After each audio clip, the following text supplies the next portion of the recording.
So post cycle bar, having lunch with my boo.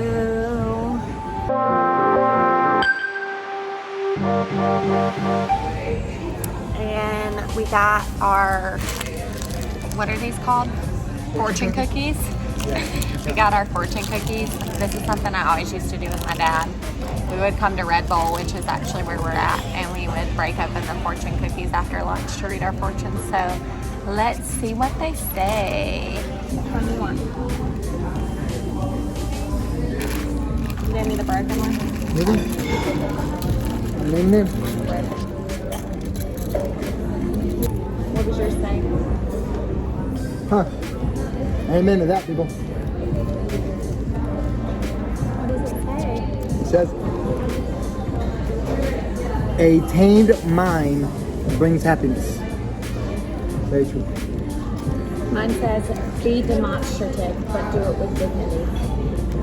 I'm not actually sure what that means. What's demonstrative mean? It means be like an example, right? Be demonstrative? Yeah. But do it with dignity? I don't know if that's what it means.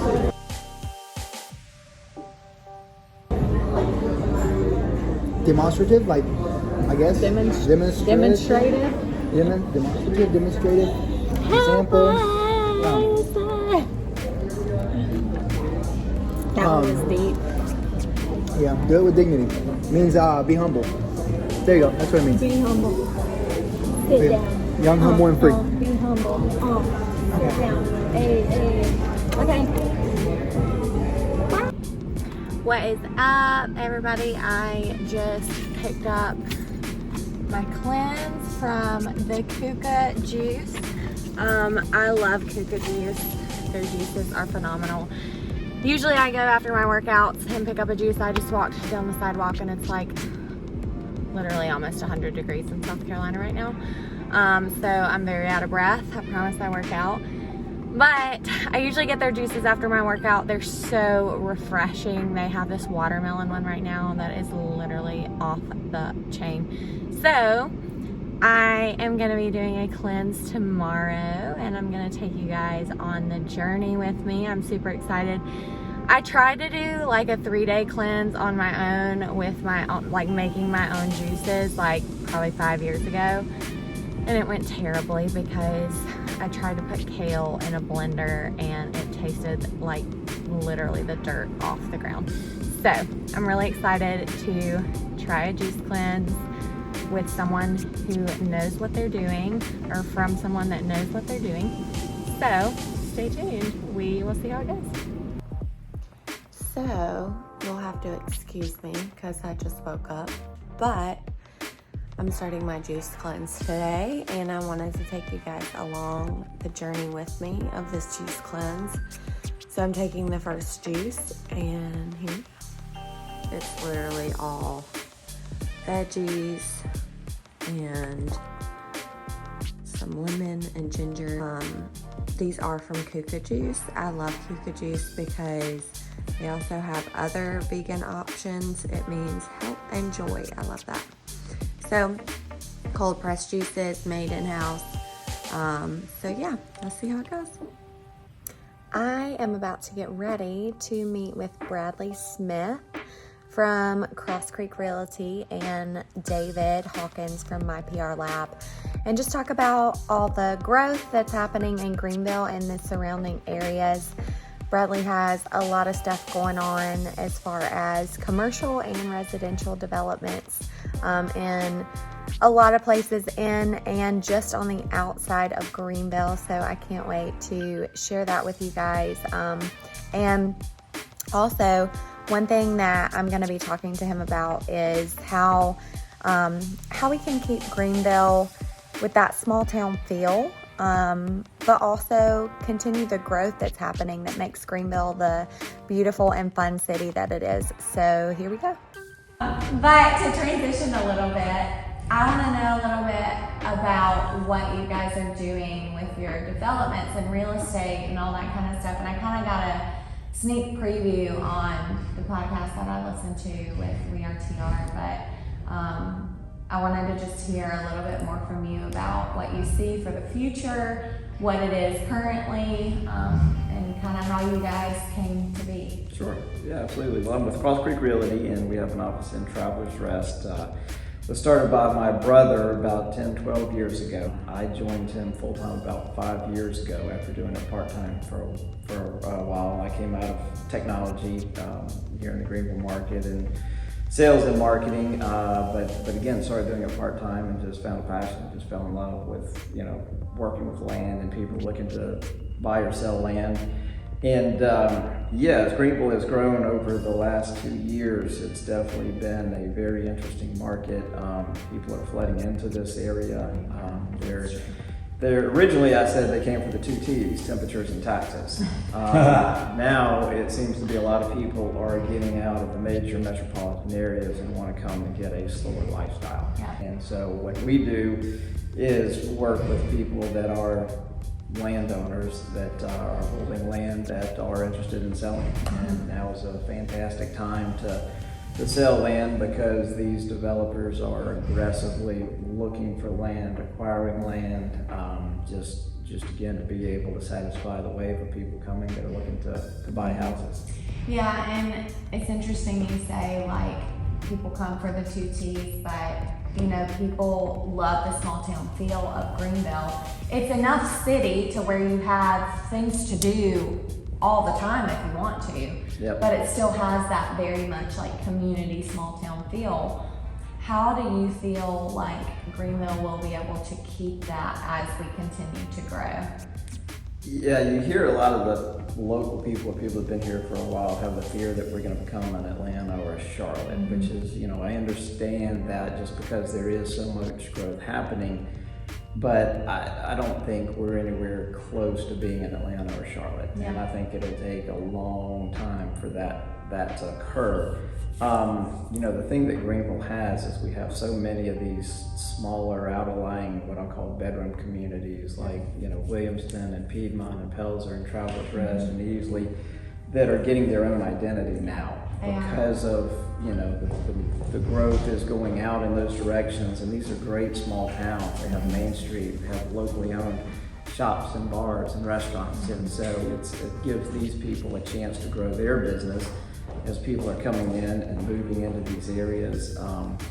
And it's always going to be a tug of war between the growth aspect and people that don't want things to change. Yeah. And a lot of the people that don't want things to change have sort of a, well, I was here first mentality. Yeah. And don't want change, don't like to see change coming, but at the same time, in a lot of the situations, they were part of the change, but it's just when they got here. Yeah. Right? And so now the people are coming and want that same experience. They're like, no, I was here first, and I don't want change. But it's anybody that's on a planning and zoning council. It's tough because you want the growth, and but you don't want it to be overrun. Yeah. And there's a lot of balancing that has to go on. And again, I think the people that are a lot of times making the decisions see that it's a good balance that we have going on because in different areas they're turning down developments. They're turning down some of these massive sprawls because they say the infrastructure is not there, which is good. You need that really pushback, that check to say, hey, we're not ready for this yet. Doesn't mean it can't happen. It's just we're not ready for it yet. Yeah. This is so great for our local economy and the local businesses. And like you said, even the local infrastructure and all of that, it's only making us better. It creates opportunity. And Right. It used to be, if you go back 20, 25 years ago, people that would grow up in Greenville would leave because there was very limited opportunity here. And so, they were going to the Atlantas or the Charlottes or, wherever. And now there's the opportunity for them to grow up here, maybe go off to college or go to college here, but then come back here and raise their family because there are so many opportunities. Yeah, that was my husband's story. Well, and David was telling me a lot of what you're doing in Williamston. So what does that look like? I know there's a development going on there, and it's a commercial development, right? Well, we've got several things going on. At Williamston, it's just that idealistic small town that had sort of been off anybody's radar. But now with the growth, it's definitely on everybody's radar. And it's got a great main street. It's got a park that's right in the middle of Main Street. It's even better, quote unquote, than Travelers Rest. And that there's a river that runs through the middle of the town. And a natural spring. And a natural spring, which is, it's actually one of the oldest national parks in the United States. Oh, wow. It used to be a tourist destination. I think technically it's third, but everyone in Williamston. That's right. They'll tell you it's first. They'll claim number one. That's right. There's a loophole that they have found. Yeah. And the thing about Williamston that's so great is, I mean, it's literally halfway between Greenville and Anderson. There's easy ways to get there, actually multiple ways to get there. And there's just a lot of opportunity for growth in there. So there's, we have a public-private partnership on a development with the town of Williamston and with Brad Skelton with Red Oak and with Hunter Quinn out of Charleston. And we've got, it's going to be 60 to 65 homes that are going on that development on Block Lane. It's going to be a cluster development. We've got a lot of green space. We've got walking trails. We're going to utilize the area that's around the river to make that an open space for the community. We're actually going to have parking and a trailhead there that will lead to the trail that runs through the park and to Main Street. Again, it's one of those things that 2 years ago when I started working with the previous mayor, I couldn't get anybody to come to it. But when I could, first thing they would say is, I left downtown Greenville, it only took me 20 minutes to get here. Yeah. And then they sort of see the Main Street and the environment there, and again, now that things are starting pushing out, Williamston is one of those idealistic areas because it's got so much to offer from a growth standpoint, small town standpoint, school district, great school districts, and again, the convenience of husband could work in Greenville, wife could work in Anderson, and it's halfway in between. So it's right on 85, and you get on 85 and go wherever you're going to go. And two, I feel like so many families and people, especially my age, like everyone I talk to is my age and 30s and around your late 20s, early 30s, want the community where, okay, if I want to go for a runner, if I want to go for a bike ride, all I have to do is step out of my house and jump on a trail, or if I want to go to the grocery store, I can still jump on this trail and walk there, whatever it is. Like, people want, yes, to live in a city where there's lots of options, there's lots of things to do, but also that like smaller community where they live, where they can literally walk out of their door and get to where they need to go, which I think is so cool. And if I'm being totally honest, I have never heard of Williamston. And so, and so hearing about everything that's going on, I'm like, like this sounds really cool. If you haven't been there, I guarantee you, you'll fall in love with the charm that it has and the park. And the potential, Yeah, the potential. And Rocky Burgess is the mayor, and he's doing a great job of, bringing new things into the town and, helping foster the growth. And they have a great council that again, is being smart about the decisions that they're making. Trying to get a brewery to come in, and we'll have kind of that outdoor opportunity to create. There's a natural space. The kids can run around and play in the yard. The parents can hang out on picnic tables and, have a beer and watch the kids play, and, maybe eat tacos or whatever else is going to be coming into that commercial development. And, again, it's that small town feel, and I hate to say the Mayberry aspect of it, but that's a lot to it. You want to know your neighbors, you want to be able to interact with people that live in the same community that you do and have this, tranquil, safe environment. Yeah. I think that, you and I were probably the last generation to have a true childhood, where we left on Saturday morning at 9 with no cell phone on our bike and came back around, sunset. Yeah. And there was no check-ins, there was no text me every hour. Play in the river, in the woods. Exactly. That was 100%. So, finding a 2021 version of that in a place like Williamston or in a place like some of the other veteran communities that he's helping to procure land in order to develop. We've got a similar development that's going on in downtown Piedmont, which is going to change the area there. It's an old mill site, so we're going to preserve a lot of the history of the old mill site, and it's on the Saluda River, and we're going to have kayak. take ins and put outs. We're going to have green space. We're going to have walking trails. So that's another, one of these. It's going to be a destination, but it's also going to be a great place to live. And again, from the standpoint of this walkable community, but at the same time, if you want to go to the pizza or go to concerts downtown, it's just a 20-minute drive. Yeah. If it's been in their family for generations, like it's attached to their name. Yeah. And so to see something amazing done with it, even after the sell of it, it's still attached to their name. Yeah. So, it would make me proud to say, hey, that has my name on it and it's awesome and it's bringing good to the community. So I could see where that would, I would feel the same way. I would be so proud to say, hey, this is my family's land, this is attached to my name, and something amazing has been done with it. Right. So I think that's so special. I think that happens primarily through not only his relationships, but also his knowledge of actual land sales procedure and law, which thank God there are Bradleys out there, because when he starts talking about it, I'm like, oh my God. I'm overwhelmed. I'm overwhelmed, exactly. But between easements or whether there's just a lot to consider before you ever even get to a potential buyer. Yeah. And to be able to handhold and to be able to help them envision and see it all the way through to the point where someone looks back and says, you know what, I'm proud to have gone in that direction with the sale of my family's land. Yeah. So there's a lot, basically people say how much and how fast. Right. And then there are people that, again, this is family land. It's like, okay, we're ready to sell it. It's time to sell it. And then, from my standpoint, having been down that road of selling and working with, you're basically selling to a corporation, which is a different process than just selling a house. Yeah.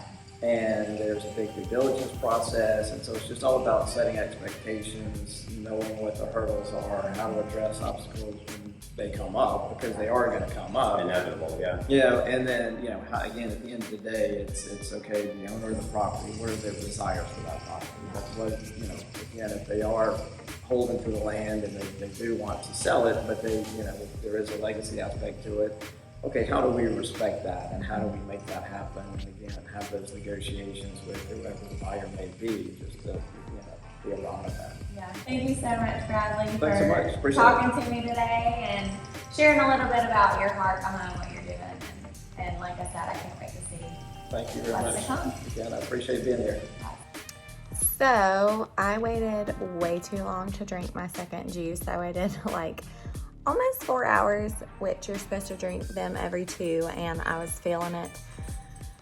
And just a side note, I'm highly addicted to caffeine. So I say that, not really, but I do drink a good bit of caffeine, and I felt so tired, plus lack of calories in my body. But this is the second juice. I don't know if you can see that. It's cucumber, spinach, green apple, pineapple, and mint. Meant to be green. So I'm working on this now. Okay, so real talk. Just woke up from a nap. I felt like I was dying.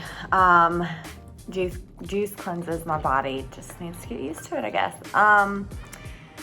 So this may not be your experience, but this is my experience, and clearly I need some detoxing. So we're on juice number 3, and clearly I'm probably not doing this right. Clearly I probably should have drank the second juice an hour after I drank the first one instead of almost 4 hours after I drank the first one. So my body was probably very depleted, and it's probably hating me right now. So I'm gonna quit shaking this and tell you what it is. Unbeatable beet, kale, green apple, lemon, ginger, beet greens. So this is gonna taste good. I love beets. So this time it's only been an hour, and I'm on to the next one. Kick some acid. This cleanses kicking some acid. This one has kale, spinach, Swiss chard, parsley, green apple, lemon, ginger, turmeric, holy basil. Energizing, immune booster, alkalizing. Cool. Almost forgot to record juice 6. But here it is. Skinny jeans. Spinach, grapefruit, green apple, lemon, ginger, cayenne, good for metabolism, detox, and energy. Energy is what I need at this point, in this cleanse.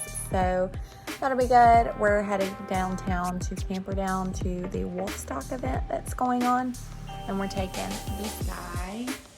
Get to eat at 9:30 because it will be 24 hours since the last time I ate. So really excited about that. I'm making my cycle bar playlist for tomorrow and Friday. And yeah, just trucking along. You ready? I know you're somewhere out there, somewhere far away. I know you're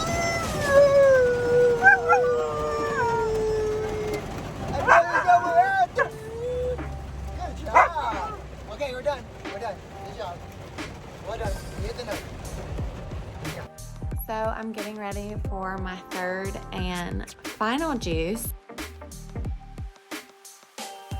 called the Coco Loco.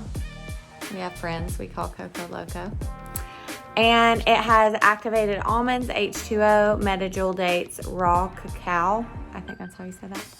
Cinnamon, vanilla, sea salt. It's for strength, heart health, and immune boosting. So really excited about trying this one. It has some substance to it, which I need because it is the end of the day and last juice. So my thoughts on the juice cleanse. Honestly, the day that I did it, it was very difficult. I'm not gonna lie, I drink a lot of caffeine, and so for me, not drinking caffeine that day was pretty hard. But the next 2 days, I had so much mental clarity, so much energy. I felt so skinny. My digestion was great. Like, it was just, I felt phenomenal. So 10 out of 10 recommended juice cleanse, and I hope you guys enjoyed the vlog. Peace.